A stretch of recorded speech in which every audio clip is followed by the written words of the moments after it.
Halo kawan-kawan, jumpa lagi kita dengan channel Mancing Inspirasi. Sekarang kita akan membaca buku yang berjudul Kebelet Kaya, penulis Mardiku WP atau disebut Bosman.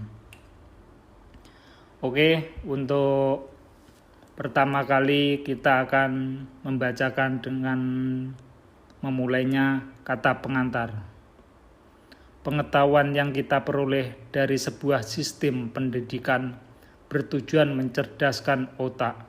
Buku ini ditulis sebagai sebuah karya yang tidak saja mencerdaskan otak, tetapi sebuah pengetahuan tinggi yang akan menumbuh kembangkan rasa dalam diri kita, yang menjadikan kehidupan penuh hikmah dan berisi.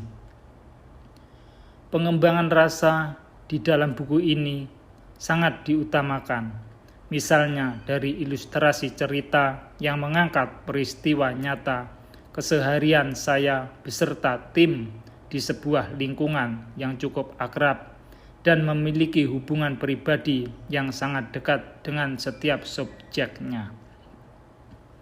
Mengembangkannya rasa menjadi prioritas dari setiap pembelajaran, seperti rasa indah, damai, dan bahagia adalah sebuah tujuan akhir setiap manusia. Kita banyak mencari hal yang sama dalam menjalani kehidupan ini. Seperti contohnya, kita menginginkan kekayaan materi, nama besar, dan sebuah kebebasan, walaupun antara individu dengan individu lainnya tidak sama persis, tetapi paling tidak berkisar di antara ketiganya. Sebuah kekayaan tidak akan berharga jika diperoleh dengan cara yang tidak terhormat.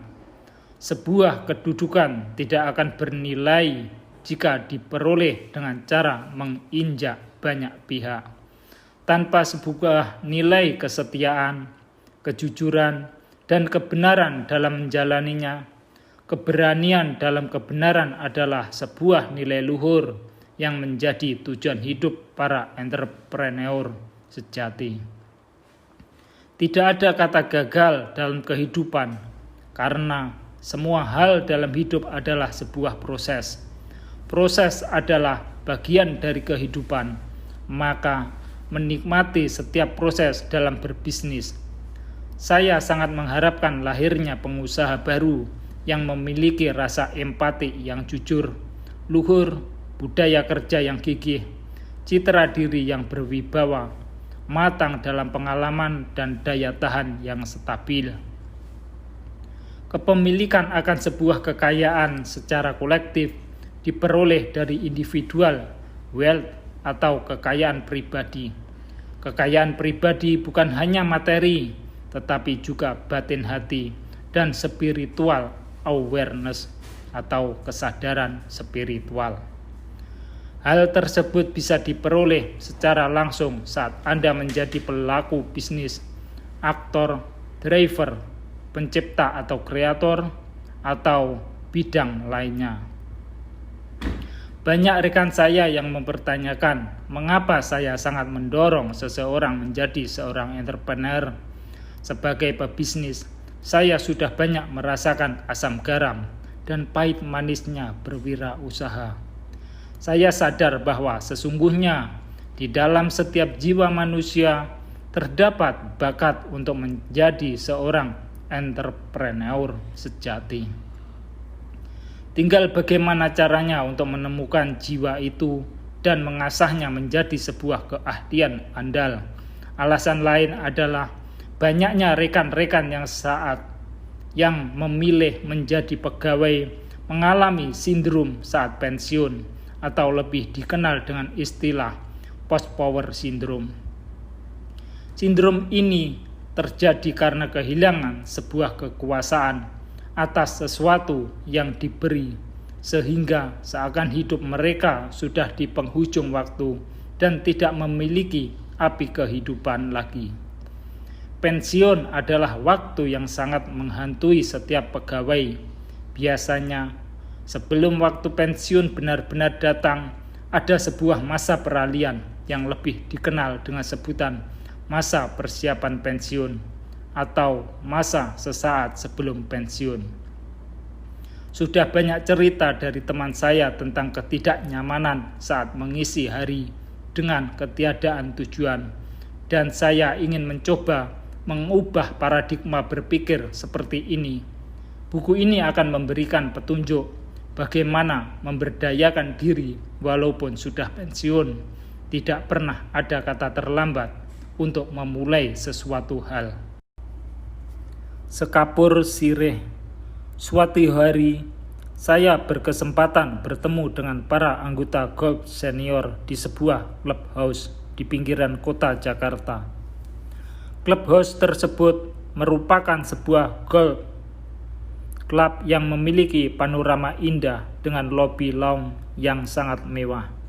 Saat itu diadakan sebuah pertandingan untuk para senior yang merupakan alumni ITB angkatan tahun 60-67.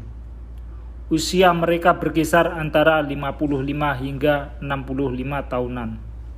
Setelah pertandingan selesai, mereka beristirahat dan bercengkrama sambil bercerita tentang banyak hal. Hubungan pertemanan mereka sudah melalui periode lebih dari 40 tahun.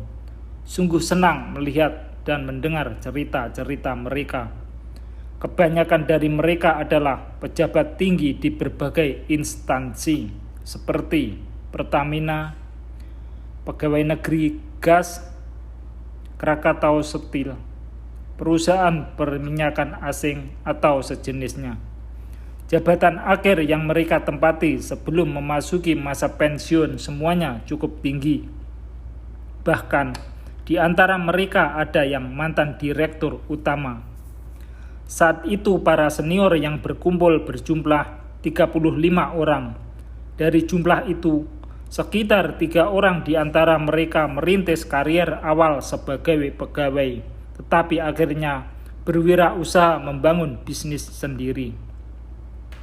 Secara pribadi, saya mengenal separuh dari mereka lebih dari 10 tahun, baik saat membangun relasi bisnis selagi mereka menjabat atau hubungan pertemanan dengan anak-anak mereka. Beberapa di antara mereka adalah ayah dari teman sekolah dan teman mitra kerja saya. Walaupun mempunyai perbedaan generasi yang cukup jauh, saya merasa nyaman dan akrab berada di tengah-tengah mereka. Pada kesempatan itu, saya menemui mereka untuk membagikan kisahnya sebagai referensi dalam buku ini, karena saya memerlukan sebuah kisah nyata sebagai telling story yang bisa dipertanggungjawabkan. Hal tersebut adalah sebuah referensi dari terobosan pemahaman bisnis yang ingin saya pelajari. Alasan lainnya, menurut saya seorang entrepreneur biasanya punya jiwa lebih matang dan memiliki kebijaksanaan lebih daripada mantan pegawai atau pejabat tinggi. Ini bukan mengecilkan apa yang telah mereka jalani, tetapi saya berusaha melihat banyak faktor kedewasaan dan kematangan spiritual pada diri mereka. Sepertinya kedewasaan dan kematangan dapat lebih cepat dilalui dengan menjadi seorang entrepreneur. Saya mempelajari banyak hal yang menarik dari teman-teman yang membuktikan dirinya sebagai pegawai, tetapi juga sangat matang dalam spiritualitas, mengerti dan memahami banyak hikmah seperti mereka yang berkarier dalam bidang pendidikan, militer, orang-orang lapangan dalam bidang konstruksi, dan masih banyak lagi. Sedangkan yang saat ini saya bicarakan adalah pejabat tinggi yang kebetulan sahabat baik dan sangat saya hormati. Salah seorang dari para senior mengawali diskusi dan bertanya kepada saya, "Buku apa yang akan kamu tulis, Dek?" Sebuah buku bisnis untuk para entrepreneur atau untuk mereka yang tertarik menjadi pewirausaha mandiri untuk membangun mimpi mereka. Judulnya Kebelet Kaya. Maksudnya, Agak kaget para senior itu termendengar judul yang saya sebutkan. Beberapa senyum-senyum kecil. Maksudnya kalau kebelet itu identik dengan nggak pakai mikir, terfokus untuk menuntaskan kebeletnya dan melupakan hal lainnya. Buku kebelet kayak ini adalah salah satu seri dari Diamond in You yang kami rancang sebagai bekal untuk menemukan potensi diri seorang entrepreneur. Diamond in You berarti jiwa berlian pada setiap manusia yang telah ada dan harus ditemukan sesegera mungkin oleh seorang entrepreneur. Jawab saya berfilosofi. Wah, kami kan bukan seorang entrepreneur. Sepanjang hidup kami hanya sebagai pegawai. Bagaimana kami bisa menjadi referensi Anda, Mas Wowi? Tanya salah seorang di antara mereka yang terlihat paling senior, seorang mantan, seorang direktur utama. Betul, Pak. Saya memerlukan pemikiran bapak-bapak dalam banyak hal. Salah satunya adalah opini tentang sindrom pegawai saat pensiun, jawab saya. Mendengar jawaban saya, hampir semua senior menghentikan segala kegiatan mereka. Pandangan mereka semua berpaling dan tertuju menatap saya dengan tajam. Rupanya pernyataan saya cukup keras bagi mereka dan saat itu saya langsung merasa bersalah. Saya khawatir mereka tersinggung atau marah mendengar pernyataan yang baru saja saya lontarkan. Tolong jelaskan lebih rinci lagi tentang buku yang ingin Mas tulis, jawab seorang bapak. Saya mempunyai pemahaman dan saya ingin pemahaman ini memiliki bukti yang kuat, Pak. Saya mengawali penjelasan. Saya merasa ada perbedaan antara seorang entrepreneur dengan mantan pegawai. Bagaimanapun, seorang entrepreneur itu tidak pernah mengalami pensiun layaknya seorang pegawai kantoran yang akan pensiun saat menginjak usia seperti bapak-bapak sekarang. Perbedaan berikutnya antara mantan pegawai dan wirausahawan mungkin masalah penampilan. Maksud saya, penampilan di sini barangkali bisa disebut aura, Pak. Saya memberi penjelasan yang mungkin lebih mengena lagi. Menurut saya, aura seorang wirausahawan terlihat lebih terang dibandingkan seorang pensiunan. Barangkali karena tak ada aktivitas yang menyebabkan auranya agak memudar. Saya berusaha meluruskan penjelasan agar tidak membuat mereka tersinggung. Suasana hening sesaat. Jujur, hal itu membuat saya merasa tidak nyaman. Teruskan ceritanya, sambut yang lain. Saya merasa mereka yang berbisnis mempunyai keadaan mental yang lebih mantap. Kemantapan itu bisa terpancar dari sorot mata mereka. Sementara mereka yang mantan pegawai seperti ada sebuah kekosongan. Saya menjelaskan dengan perasaan gundah karena merasa tidak berniat untuk menyinggung perasaan siapapun. Saat berbicara, saya pikirkan adalah mengungkapkan sesuatu yang menurut saya benar, tetapi bisa diterima oleh mereka tanpa perlu merasa tersinggung. Begini, katanya lagi. Saya itu pensiun sudah 4 tahun yang lalu. Saat itu umur saya 60 tahun. Memang sejak saat itu, saya tidak mengerjakan apa-apa. Cuma olahraga pagi, baca koran, cari-cari buku ke toko buku. Setiap hari saya melewatinya begitu saja. Anak dan cucu tinggal di kota lain. Bahkan yang tinggal di Jakarta pun sibuk, sampai-sampai jarang ketemu. Saya hidup dengan istri dan 4 pembantu plus seorang sopir. Jadi, jika aura saya dikatakan memudar, ya, saya percaya itu. Lawong, memang saya tidak punya ambisi lagi. Biasanya cuma menikmati hidup di hari tua saja. Penjelasan salah seorang bapak tentang segala hal yang dirasakannya. Apa bapak-bapak sungguh-sungguh menikmatinya? Tanya saya lagi. Ya, sebenarnya bosan dan bingung juga sih, kata seorang bapak yang memotong pembicaraan kami.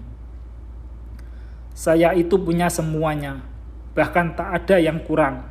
Tapi merasa tidak berguna kalau saya menelepon mereka bertiga sambil menunjukkan 3 orang teman seangkatan mereka yang menjadi pengusaha. Rasanya saya ngiri melihat kesibukan bisnis mereka. Saya merasa justru mereka itu lebih bisa memanfaatkan ilmu, katanya lagi. Pembicaraan kemudian melebar dan banyak yang mulai terbuka menyatakan kesepian yang mereka rasakan setiap hari. Sepertinya suasana sudah cair, tidak seperti yang saya rasakan di awal pembicaraan. Sementara itu, beberapa dari mereka ada yang bercerita seakan hilang tujuan hidupnya, bahkan bermain golf setiap minggu. Saat seperti ini, mereka bisa melepas penat karena berkumpul dengan teman-teman. Namun, 6 hari berikutnya, mereka hanya melalui hari tanpa aktivitas yang berarti dan sangat membosankan. Seorang bapak yang menurut saya paling senior di antara lainnya mulai angkat bicara. Saya itu mantan direktur utama. Kalau dilihat dari materi, mungkin saya yang paling banyak, tapi mungkin sayalah yang paling bingung. Hari ini mau ngapain? Dulu saya bermimpi ingin punya uang banyak. Sekarang semuanya sudah saya miliki. Tapi saya tidak memiliki banyak teman untuk menikmati harta itu. Sungguh tidak enak rasanya. Kalau aura kami tidak ajak, saya tidak protes dan tidak keberatan.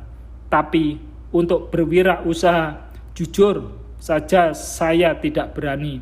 Kalau sebagai pegawai kan tidak ada yang namanya cari duit. Yang ada cuma minta anggaran. Datang dari mana anggaran itu ya tidak tahu. Pokoknya tinggal minta. Kalau wirausaha itu kan harus dipikir sendiri. Jadi otak dan pikiran seorang entrepreneur itu akan bekerja terus. Jadi mungkin karena itu yang membuat aura pengusaha lebih mantap.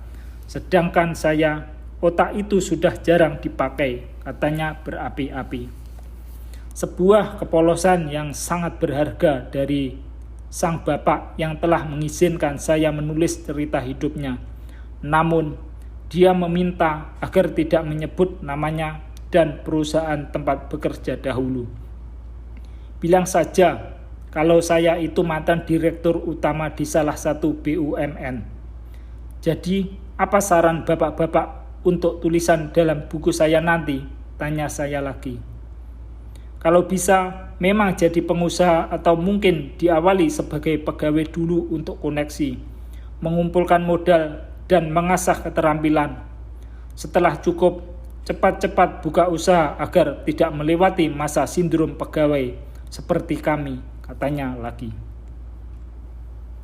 Saya merasa bapak-bapak ini memiliki keterampilan, koneksi, kapital, dan nama yang tersohor untuk bisa dimanfaatkan. Namun, karena visi hidup sudah berbeda dibandingkan saat masa muda dulu, jadi banyak hal yang sebenarnya bisa Bapak kuasai, tetapi tidak dijalankan. Kira-kira seperti itu, Pak, jawab saya mencoba mencari masukan. Ya, mungkin, jawab Bapak mantan direktur itu. Sementara yang lain terlihat menganggukkan kepala. Ngomong-ngomong, apa saran adik buat kami? Salah seorang dari mereka bertanya kepada saya. Saat Kolonel Sanders berumur 66 tahun, dia baru memulai berwirausaha. Dia berniat menjual resep ayam gorengnya, tetapi banyak yang menolak idenya sampai pada orang yang ke 1009 yang ditemuinya baru menerima konsep dan resep tersebut. Dari titik itu hingga sekarang, usaha Kolonel Sanders menjadi sebuah waralaba yang mendunia dengan nama Kentucky Fried Chicken. Bagaimana kalau bapak-bapak mencoba sesuatu yang seperti yang dilakukan oleh kolonel tersebut? It worth trying loh, Pak. Sungguh sangat berarti untuk dilakukan, kata saya menyarankan. Dan penulisan buku ini pun dimulai. Isinya kisah-kisah inspiratif yang sebenarnya menggambarkan nilai-nilai dalam seorang entrepreneur. Mungkin ada beberapa kisah yang pernah Anda atau rekan Anda alami. Disinilah pentingnya berbagi, dan buku Kebelet Kaya ini berusaha mengajak kita semua agar segera mewujudkan ide menjadi sebuah peluang atau usaha yang menjanjikan tanpa alasan, atau pikiran yang memberatkan yang hanya membuat diri ragu, yang pada akhirnya tidak melakukan apa-apa.